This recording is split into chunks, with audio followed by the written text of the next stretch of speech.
नरं चैव नरोत्तमं देवीं सरस्वतीं सं ततो जयेमुदीरये।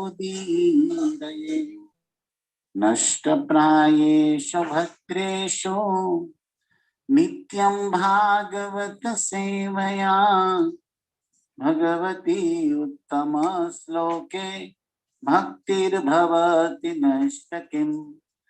ॐ अज्ञानतिमिरन्धस्य ज्ञानाञ्जनशलाकया चक्षुरुन्मिलितं येन तस्मै श्रीगुरुवे नमः।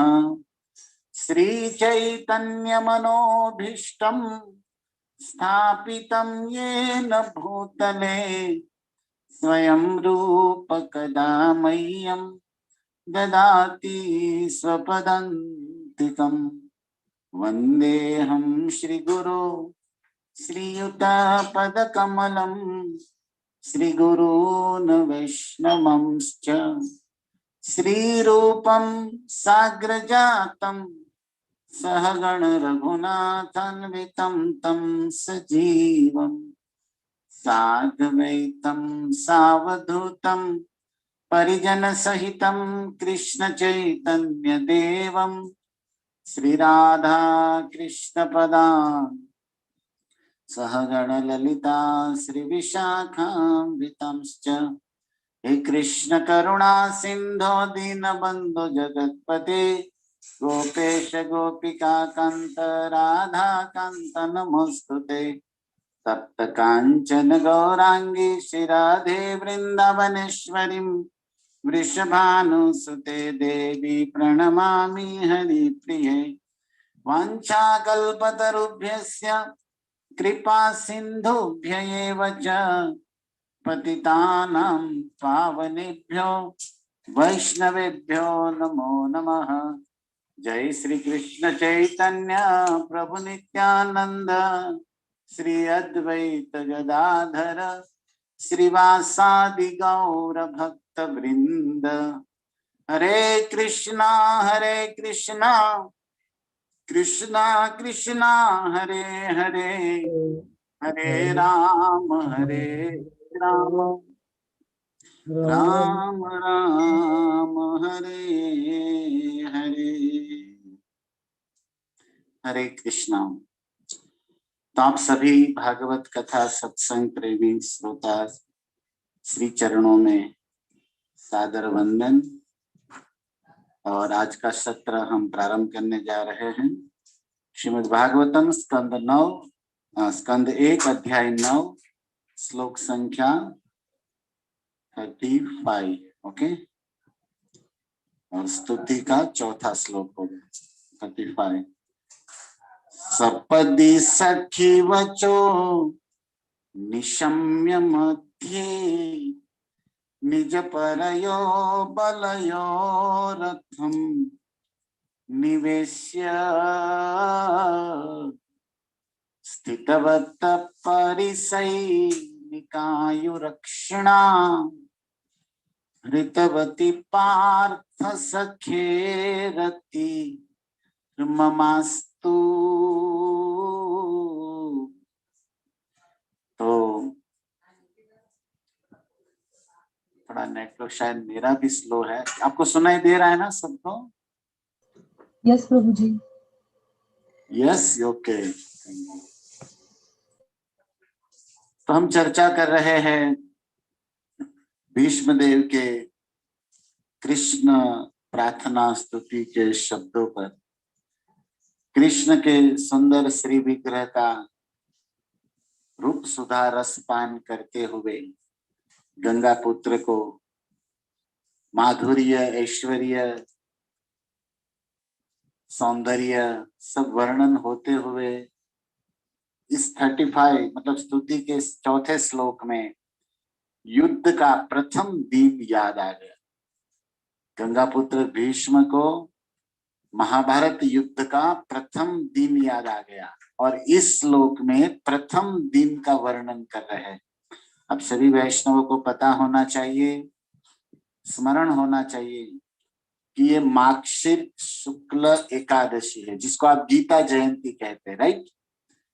जिस दिन महाभारत का युद्ध का प्रथम दिन, मार्गशीर्ष महीना भारतीय महीनों के अनुसार, और शुक्ल पक्ष की एकादशी, गीता जयंती, आपका मैराथन वाला महीना।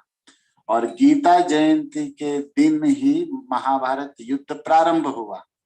ये महाभारत के भीष्म पर्व में इसका वर्णन है। तो भीष्म देव को याद आ गई है प्रथम दिन की, और इस स्तुति में यही वो बोल रहे हैं, सपदि सखी वचो निशम्य मध्ये, निज परयो बलयो रथम निवेश्य।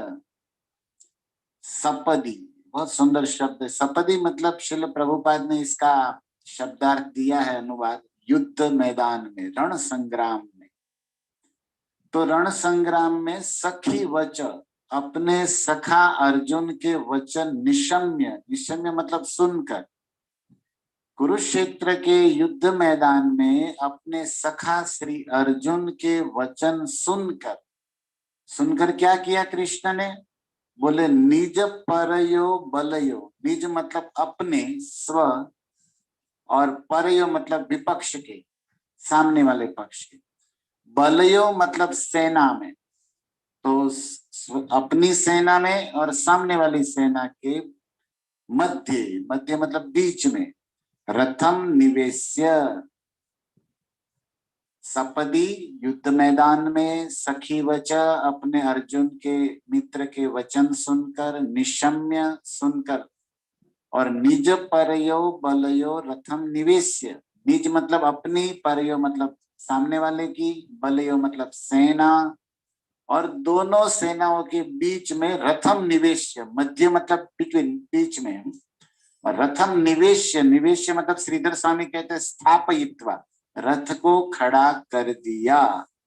ये दृश्य गंगा पुत्र जीवन भर नहीं भूले, क्योंकि दोनों ओर से शंख बज गए थे, और उसके बाद अर्जुन ने कहा, आप भगवत गीता का प्रथम अध्याय अध्ययन किए होंगे, इसमें ये सब वर्णन है।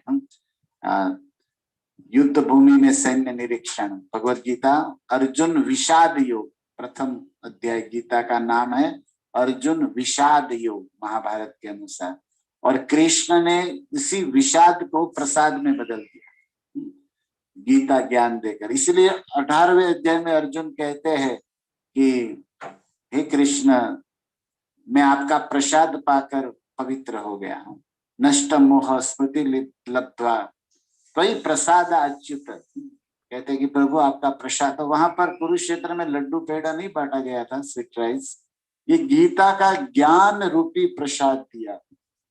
इसलिए प्रसाद शब्द का अर्थ हमेशा खिचड़ी नहीं होता है, ये ज्ञान को ही प्रसाद कहा गया है, और इसी से हम प्रसन्नता, हमारा आत्मा जो, इसलिए देखो सूत गोस्वामी की नैमिषारण्य की सभा में भी शौनक मुनि यही कहते हैं, आत्मा संप्रसिद्धति, आप हमें ऐसा ज्ञान दीजिए जिसमें आत्मा प्रसन्न हो जाए।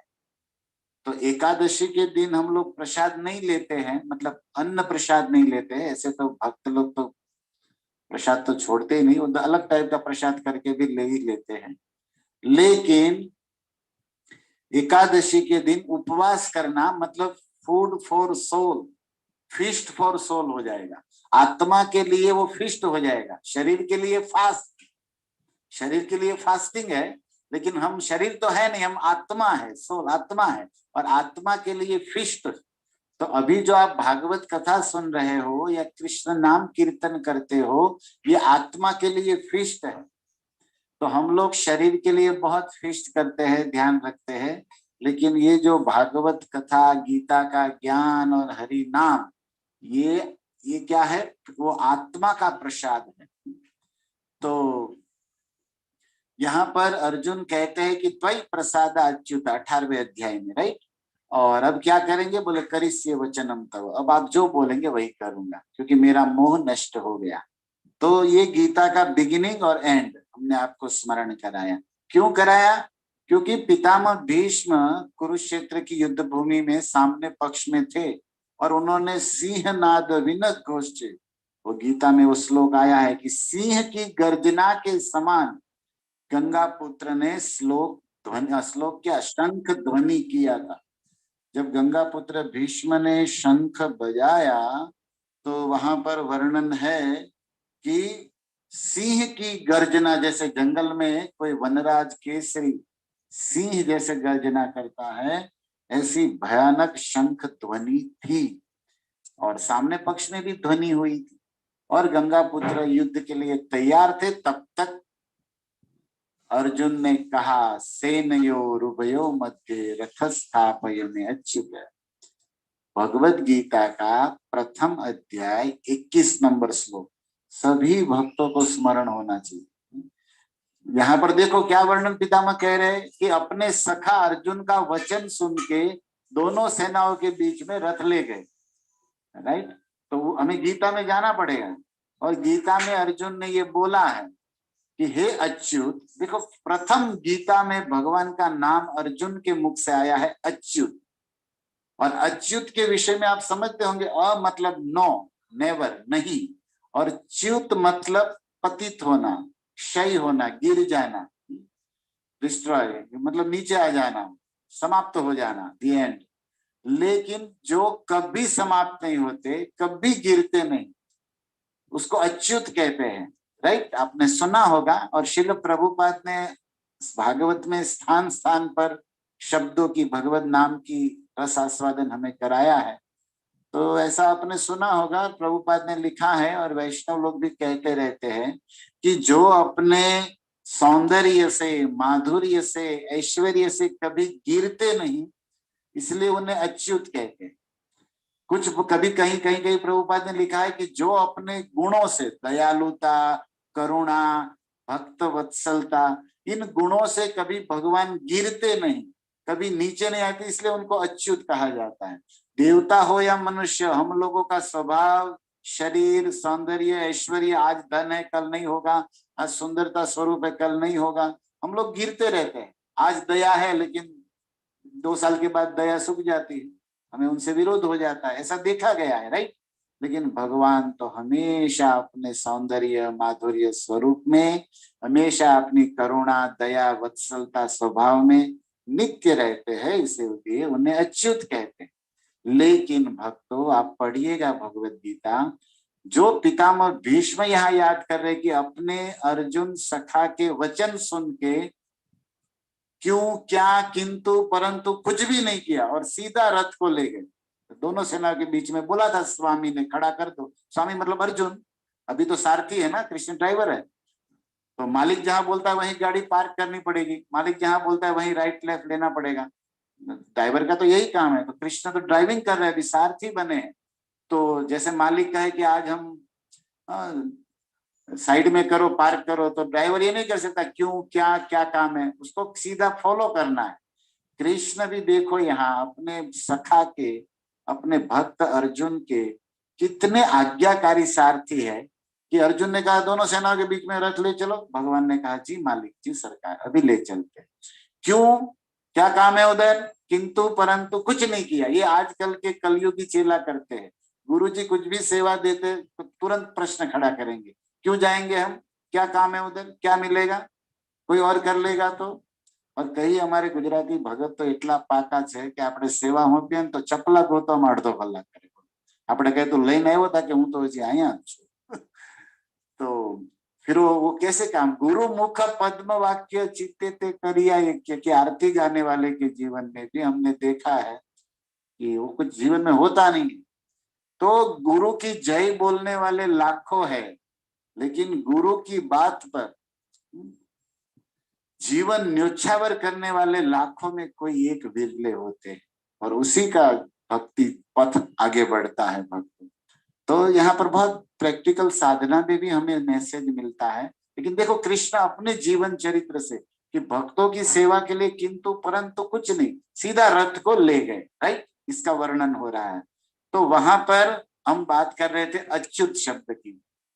पहले अध्याय गीता का 21 नंबर श्लोक, सेनयोरुभयो मध्ये रथस्थापयमे अच्युत।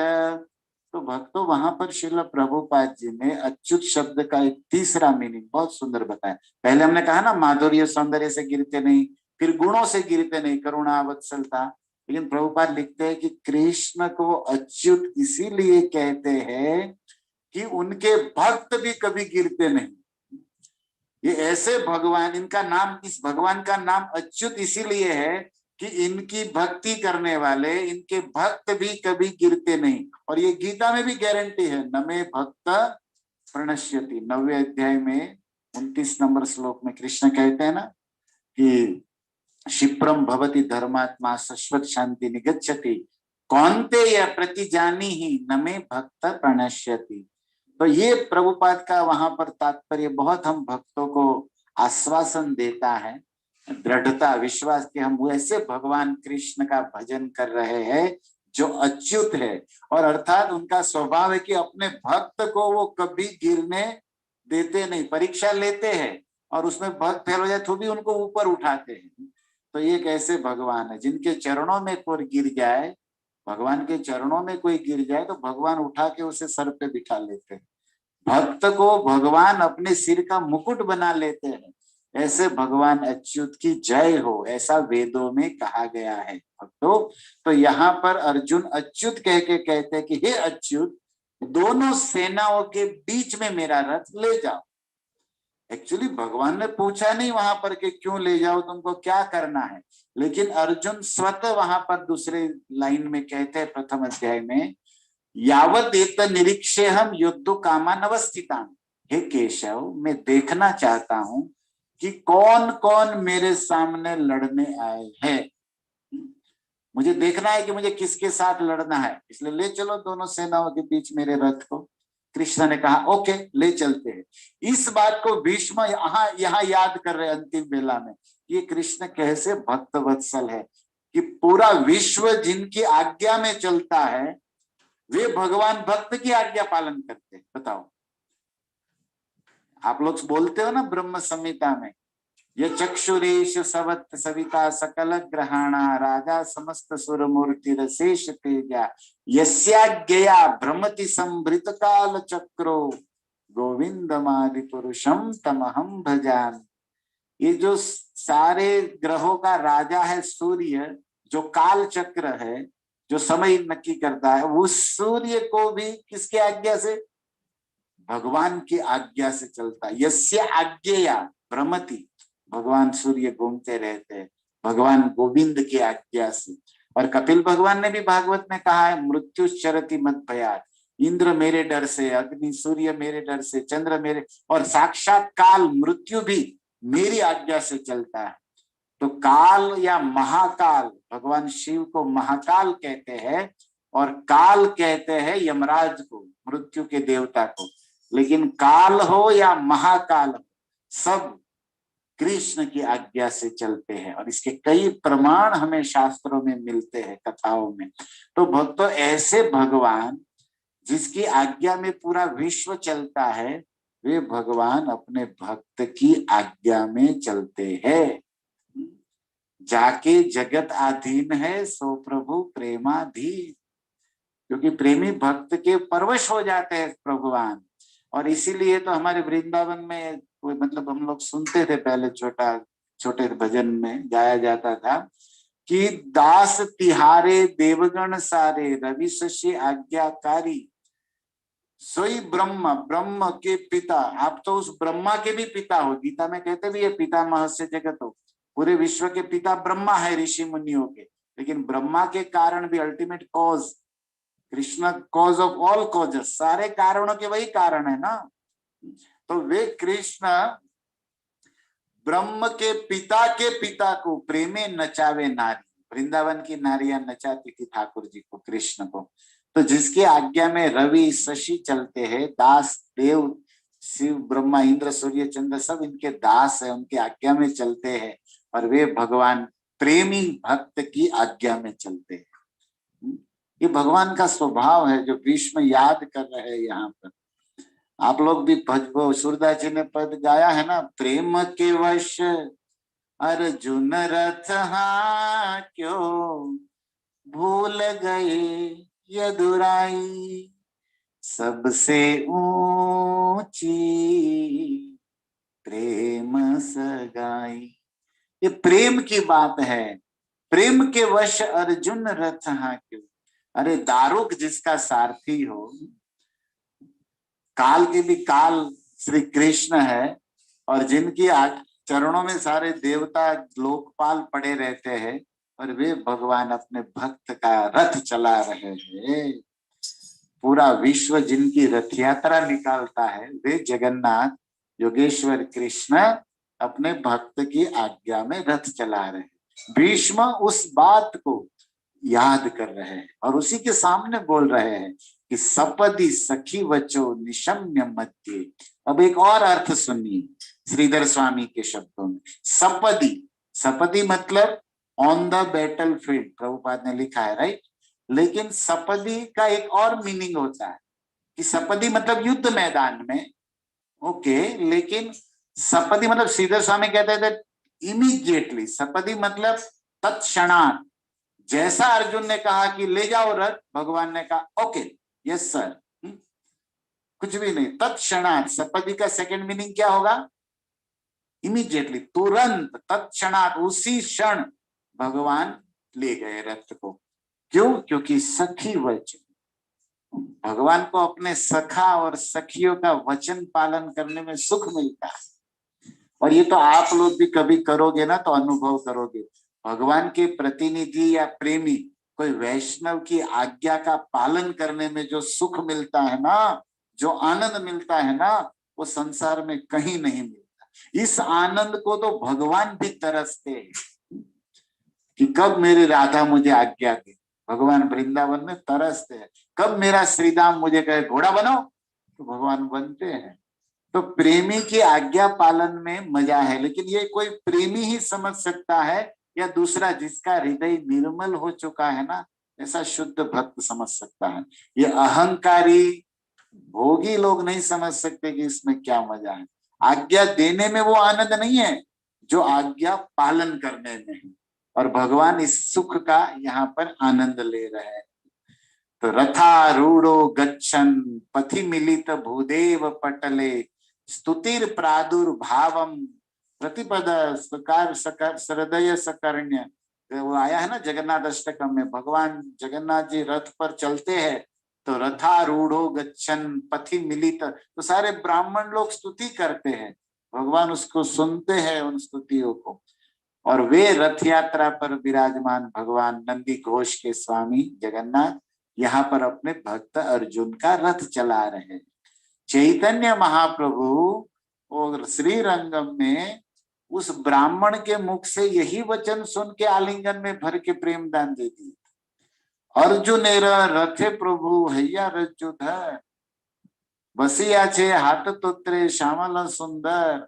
चैतन्य महाप्रभु ने कहा कि ब्राह्मण देवता, आप तो संस्कृत जानते नहीं, श्लोक में त्रुटि करते हो, दूसरे ब्राह्मण हंसते हैं, फिर भी मैं देखता हूँ कि आप जब गीता के श्लोक पढ़ते हो तो आपकी आंखों में रोना आ जाता है। नयनम गरदश्रुधारिया, ये तो शुद्ध प्रेम के भाव लक्षण है, ऐसा कैसे होता है? तो वो ब्राह्मण कहा कि प्रभु आपने सत्य कहा, मैं गीता पढ़ना नहीं जानता, ना तो मुझे संस्कृत का ज्ञान है, तो फिर क्यों पढ़ रहे हो? चैतन्य महाप्रभु ने कहा। तो ब्राह्मण देखो कितना सुंदर बात बोला। देखो चैतन्य चरितामृत हो या भगवत गीता हो या भागवतम हो, ये जो उसके अंदर जो शब्द है ना वो सामान्य नहीं है, उसके अंदर जो लीला है ना वो सब दिव्य है, हमें शुद्ध करने वाली है, हमें प्रेम देने वाली, भक्ति देने वाली लीलाएं है। और उसमें जो शब्द है ना वो गागर में सागर है, बस उसका आस्वादन करने वाला या कराने वाला चाहिए।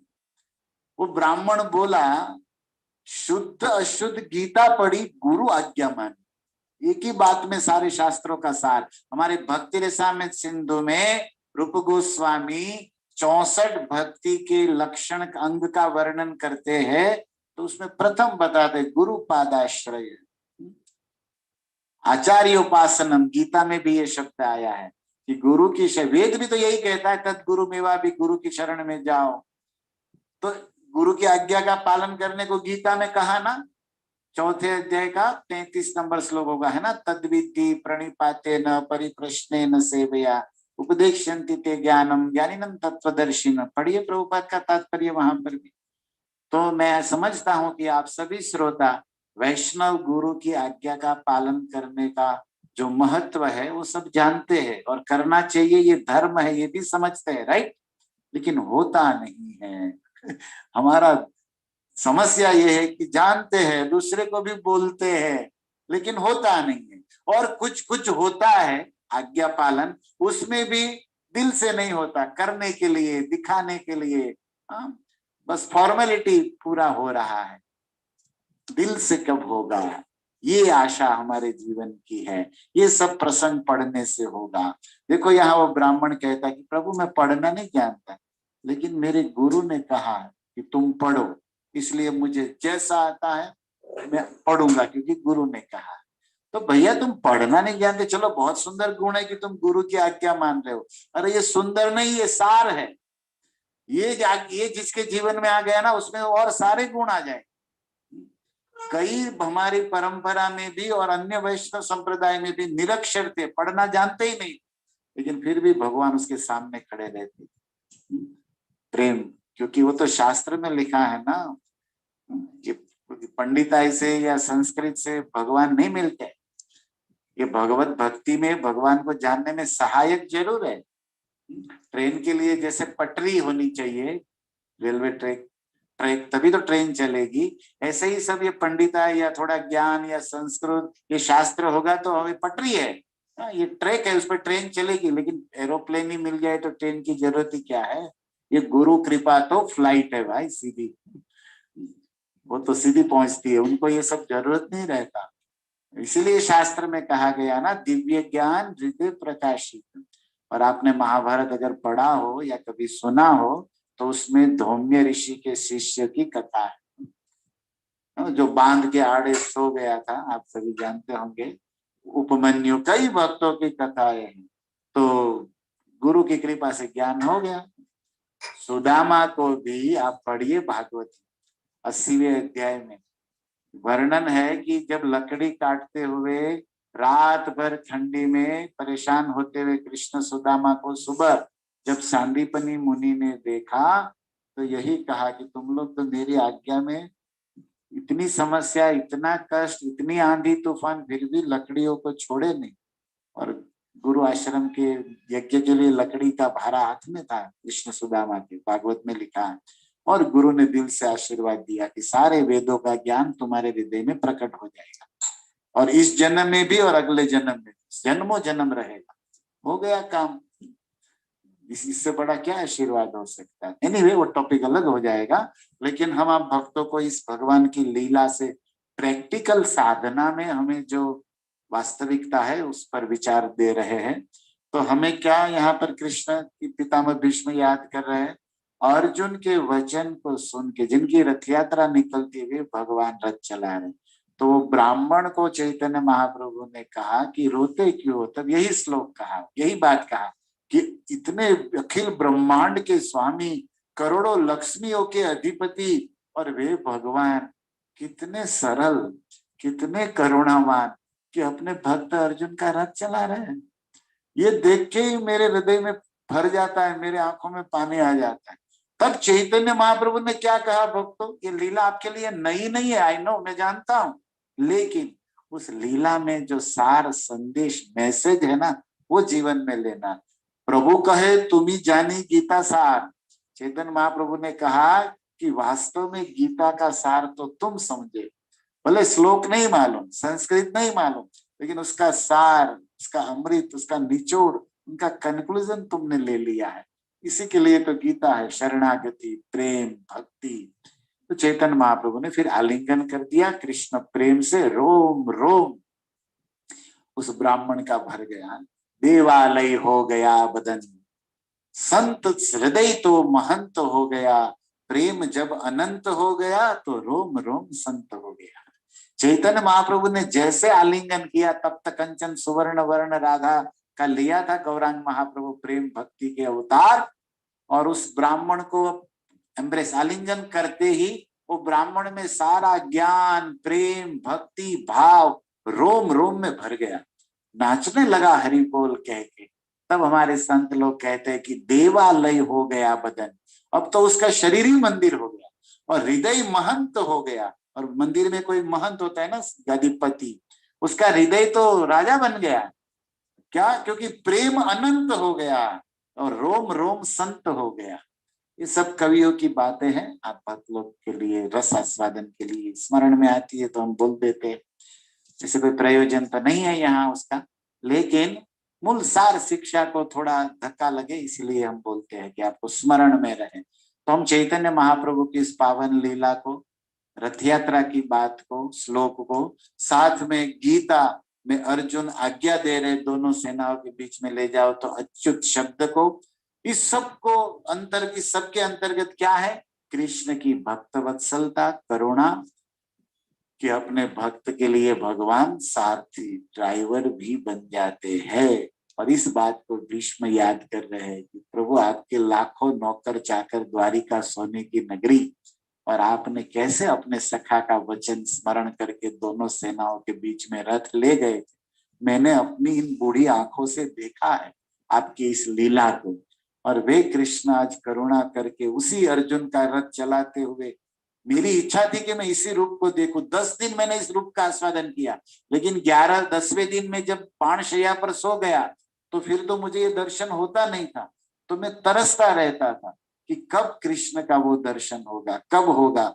और आज आप फिर से अर्जुन का रथ चलाते हुए इस पतित भीष्म के पास प्रभु पधारे हो, तो ये आपकी करुणा है। इसमें मेरी कोई भक्ति नहीं, मेरी कोई शक्ति नहीं, कोई भाव नहीं, फिर भी हे कृष्ण आप अर्जुन का रथ चलाते हुए मेरे पास जीवन की अंतिम बेला में आए हो, तो मैं समझता हूं कि आपको दया आ गई होगी कि ये अर्जुन का दादा है ना, क्योंकि अर्जुन भक्त है, युधिष्ठिर भक्त है, और मैं उस कुल से, उस खानदान से रिश्ता रखता हूं ना।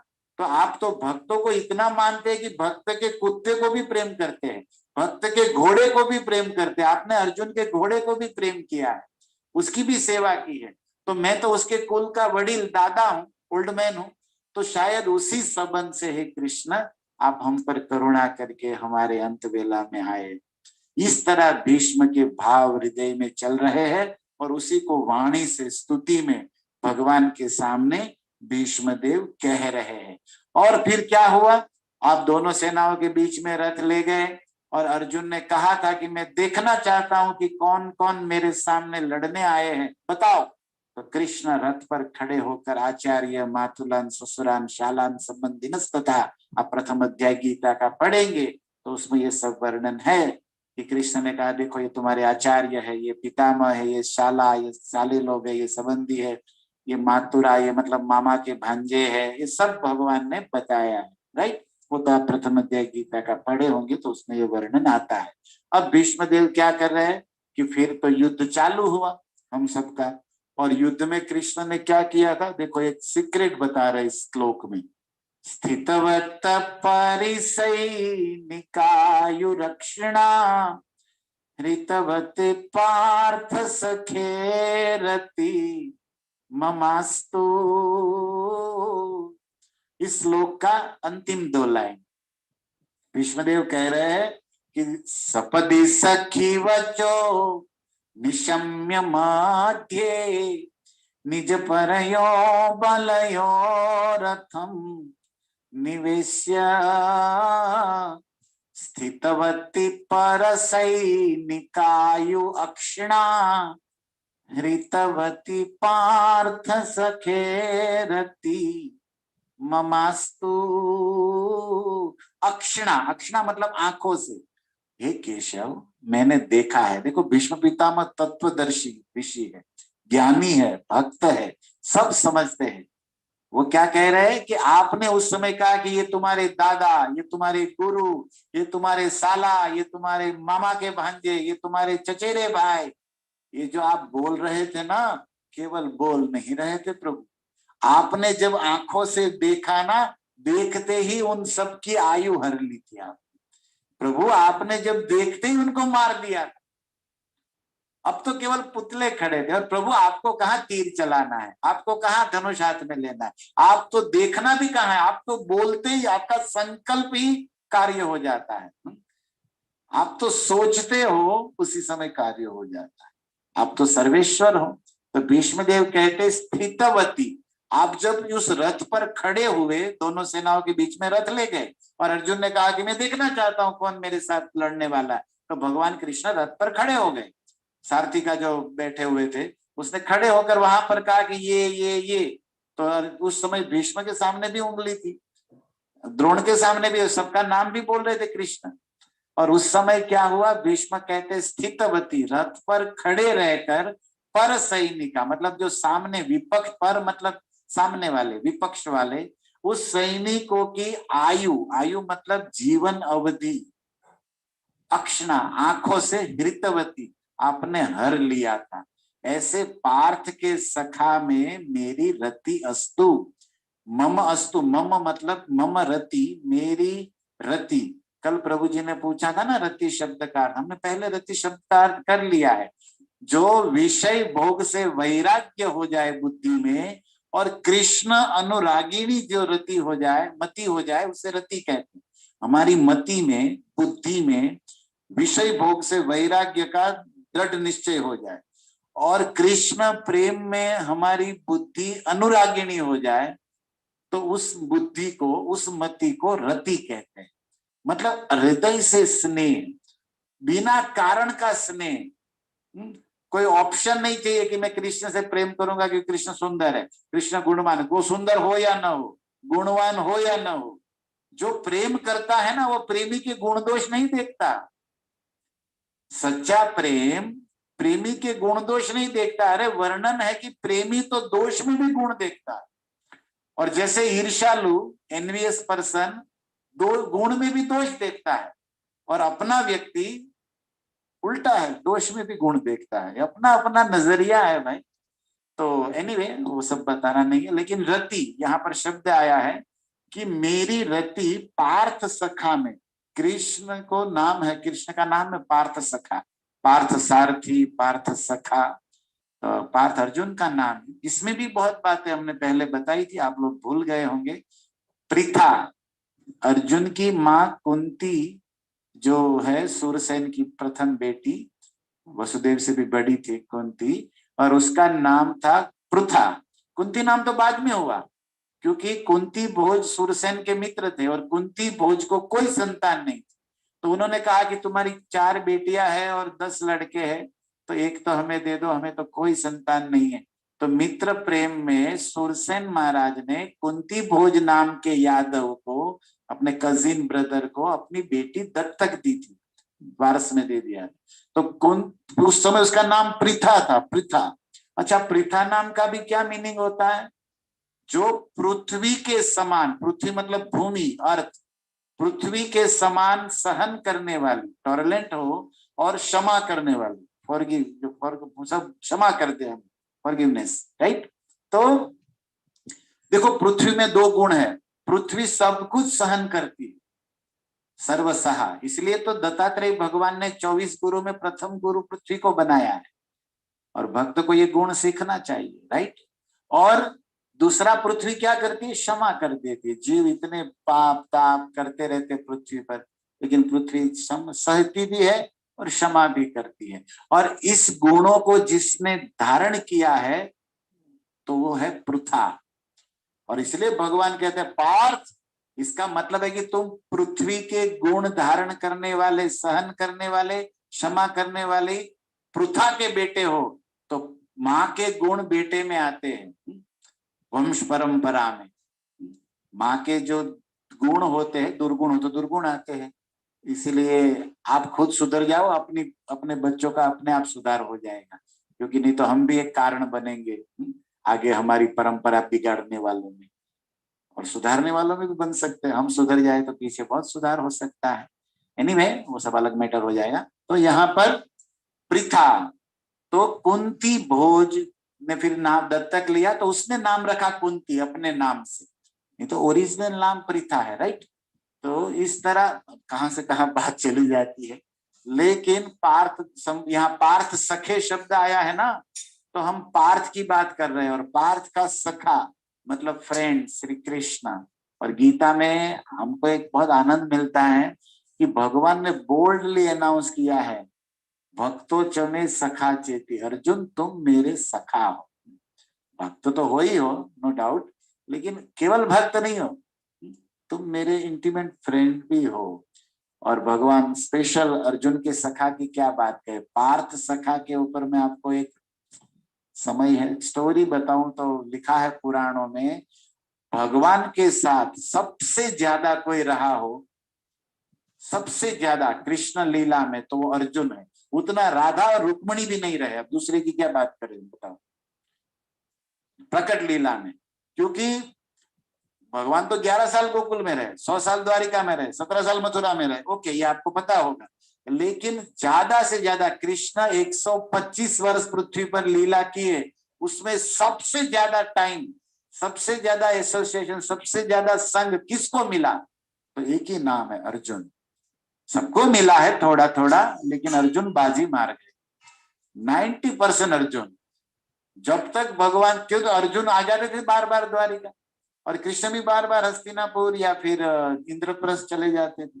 तो अर्जुन अर्जुन से इतना साख्य था कि जैसे ही कृष्ण आते थे ना द्वारिका में, तो 16,108 रानी आरती लेके आती, अपने स्वामी प्रभु की आरती उतारने। पहले की पत्नियां पतियों की आरती उतारती थी, आजकल भी उतारती है, लेकिन वो अलग टाइप की होती है, जिसको अनुभव हुआ होगा आप सबको, वो भी आरती उतारती है, लेकिन वो अलग आरती होती है।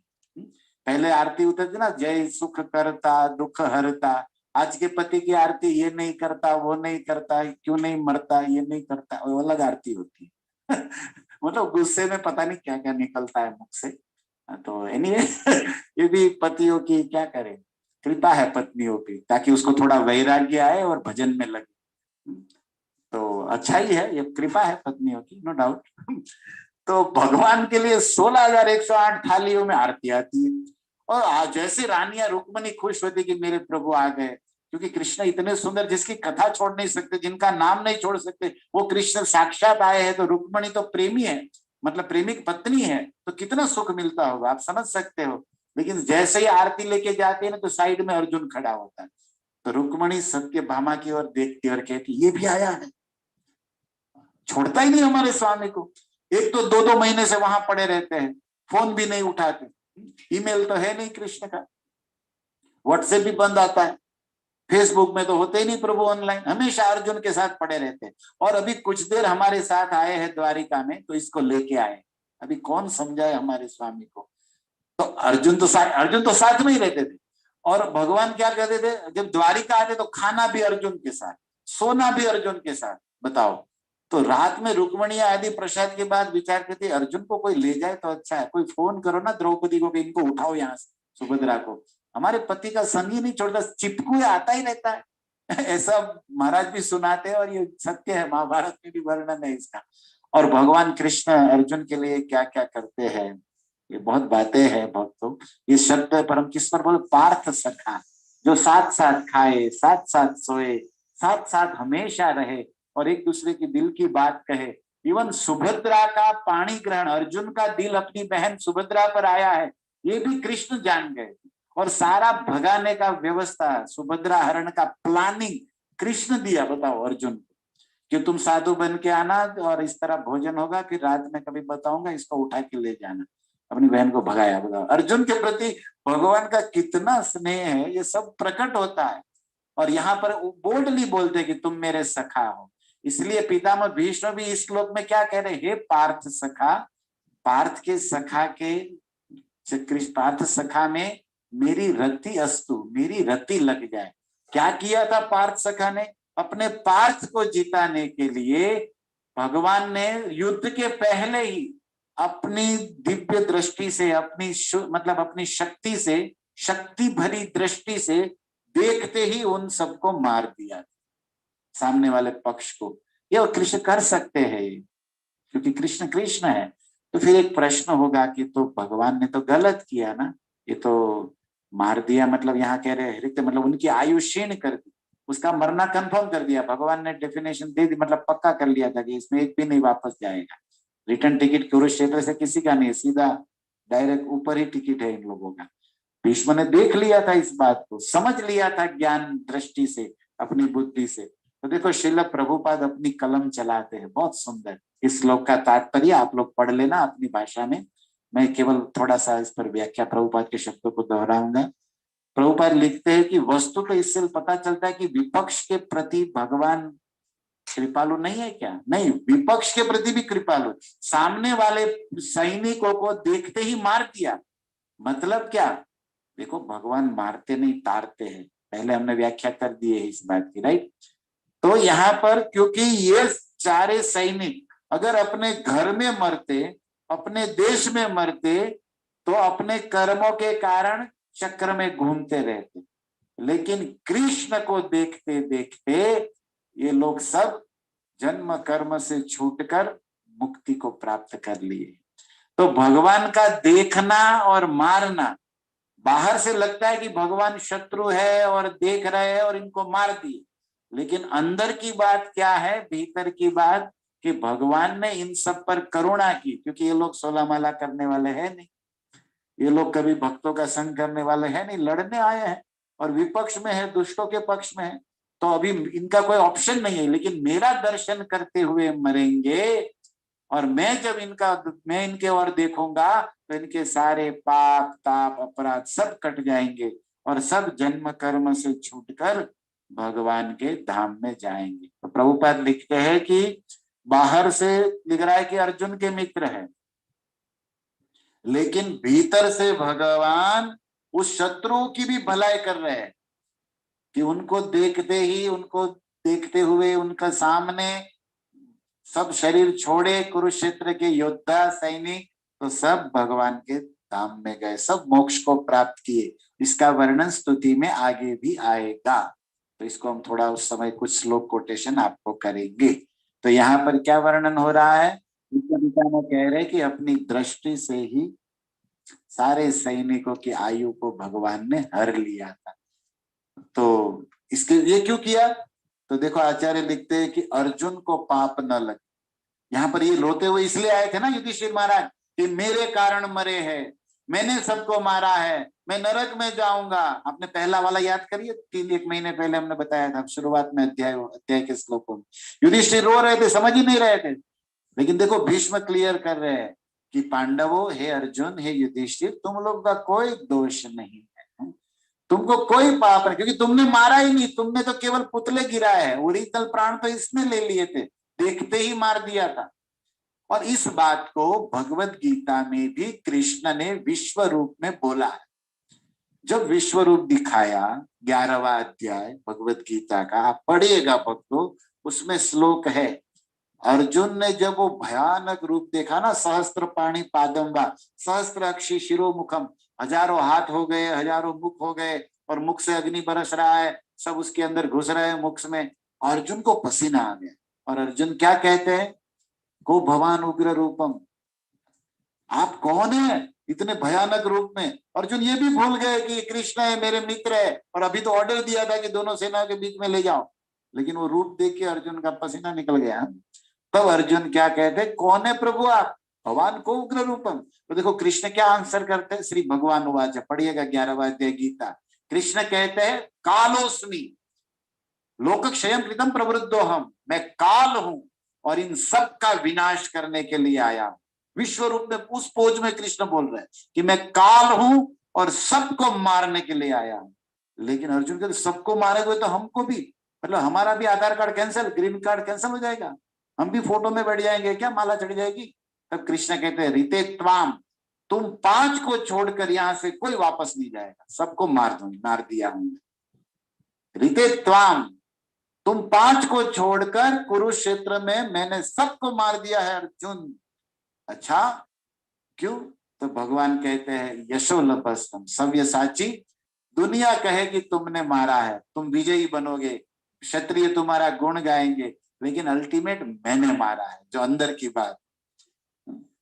वहां पर भी ये टीकाओं में क्लियर हुआ है, और यहाँ तो भीष्म क्लियर कह रहे हैं कि प्रभु आपने ही सबको देखते ही उसका लीला समाप्त, देखते ही उनका सब कैंसिल कर दिया था। अब तो अर्जुन को केवल बस बाण चलाने थे उन पुतलों पर। तो अर्जुन को ज्यादा परिश्रम न हो और अर्जुन को पाप न लगे, इसलिए हे पार्थ सखा, आप अर्जुन का कितना ध्यान रखते हो, और आपने देखते ही इन सैनिकों को मार दिया था। और इस लीला का वर्णन महाभारत में भी है। महाभारत में भगवान जब संधि दूत बन के गए थे और कहा कि 5 गांव दे दो, रखो अपनी धरती तमाम दे दो, केवल 5 गांव। एक दिनकर जी ने भी लिखा है रश्मि रथी में, जो महाभारत के श्लोक है उसका हिंदी पोइट्री बनाया है कर्ण के ऊपर। तो फिर वो दुर्योधन कहता है कि दुर्योधन वो दे न सका, आशीष हरि का दे न सका, उल्टा हरि को बांधने चला, जो असाध्य था वो साधने चला। मतलब वो तो दिया नहीं, वो महाभारत में बोला सुयग्रे नैव विना युद्धे न दास्यम, सोई की नोक की जमीन भी बिना युद्ध के नहीं दूंगा। तब भगवान ने विश्व रूप दिखाया और हरि को बांधने चला, बोले बांधो सैनिक को, इसको दूत होके हमको ऑर्डर देता है। तब भगवान ने विश्व रूप दिखाया है महाभारत में, राइट? आपने सुना होगा। और वहां पर वर्णन है, और दिनकर जी बड़ा सुंदर लिखते हैं। वो कहते दुर्योधन, आ दुर्योधन बांध मुझे, जंजीर बड़ी तू लाया है, तेरे पास है ऐसी जंजीर तेरे बाप के पास, पैरों में मेरे पाताल दे। बांध सकता है धरती गगन, क्या तू आसमान को बांध सकता है? क्या पाताल में तेरी जंजीर जाती है? मेरे पैरों में पाताल। सूर्य चंद्र मेरी दृष्टि है। अब दुर्योधन रण होगा, अब युद्ध मैदान। तो 5 गांव नहीं देगा ना, और सुई की नोक जितनी जमीन तेरे और तेरे बाप के लिए अब नहीं छोड़ूंगा मैं। तो भगवान उसी पोज में अपना रूप दिखाते। तो भक्तों वहां पर भी आया है कि देखता हूं मैं जिधर, छा जाता है उधर मरण, खोलता हूं जब नयन, हो जाती है सृष्टि उधर। भगवान विश्व रूप में बोलते कि मैं जहां देखता हूं वहां सर्जन हो जाता है, सृष्टि हो जाती है, और जब मैं अपनी आंखें बंद करता हूं तो विनाश हो जाता है। और ये पूरा ब्रह्मांड मेरे एक श्वास से अंदर चला जाता है और एक श्वास से बाहर निकल जाता है। तुम क्या समझोगे? भक्त होता है वो भगवान को समझता है। अहंकारे विमुढ़ात्मा कर्ता हमिति मन्यते, गीता में है ना, भगवान कहते हैं अहंकारी नहीं समझता, असुर लोग नहीं समझ पाते, लेकिन पितामह भीष्म, विदुर, ये सब भक्त है जो भगवान के स्वरूप को समझते हैं। तो यहाँ पर जो भीष्म कह रहे हैं कि आपने देखते ही उन सैनिकों की आयु हर ली थी। अभी देखो, दो पहले आपने क्या सुना था? भगवान ने देखा तो भीष्म के दर्द चले गए, भीष्म की पीड़ा नष्ट हो गई। उसमें हमने आपको कहा था कालिया नाग वाली लीला, उसमें सब जिंदा हो गए। वो मंदराचल में भी देवता, भगवान देखते हैं तो मर भी जाते हैं, और भगवान देखते हैं तो जिंदा भी कर लेते हैं। भगवान जो सोचते हैं वही होता है। इसीलिए हमें भगवान की इच्छा में अपनी इच्छा मिला देनी चाहिए। शुद्ध भक्त का लक्षण क्या है? कि उनकी कोई इच्छा नहीं होती। उनकी क्या इच्छा होती है? जो भगवान की इच्छा होती है। मारो भी राख भी जो इच्छा तुहारा, तुया दास प्रति तुआ अधिकारा, भक्ति विनोद ठाकुर कहते हैं। तो भक्तों, हमने आज इस श्लोक का आस्वादन किया, जिसमें 2 बातें मुख्य है। भीष्म याद कर रहे कि अपने भक्त वत्सल भक्तों की आज्ञा मानते हैं भगवान, सेनाओं के बीच में रथ में ले गए और भक्त का काम हल्का कर दिया। अर्जुन को पाप न लगे, अर्जुन को परिश्रम न करना पड़े, इसलिए भगवान ने अपने दृष्टि से ही सैनिकों को मार दिया था। और प्रभुपाद जी ने क्या तात्पर्य दिया? कि भगवान ने मारा नहीं, उन सैनिकों का उद्धार कर दिया, क्योंकि भगवान ने देखा तो उनके सारे पाप नष्ट हो गए, कर्म नष्ट हो गए, भगवत धाम गए। हरे कृष्णा कृष्णा कृष्णा हरे हरे, हरे राम राम राम हरे हरे। श्रील प्रभुपाद की जय। निताय गौर प्रेमानंदे। हरे कृष्णा। सब जाग जाइए, प्रवचन समाप्त हो गया।